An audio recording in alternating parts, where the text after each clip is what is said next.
கண்ணமழகிய ரோசாப்பு கண்ணில் சிரிக்குது ஊதாப்பு உதட்டில் உதிரும் தேன் முல்லைப்பூ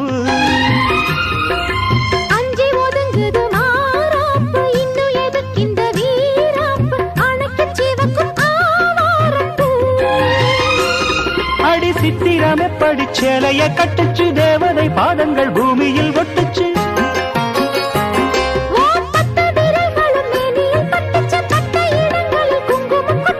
நித்தம் இரவினில் வித்தை படிக்கையில் ரசிச்சு பழகு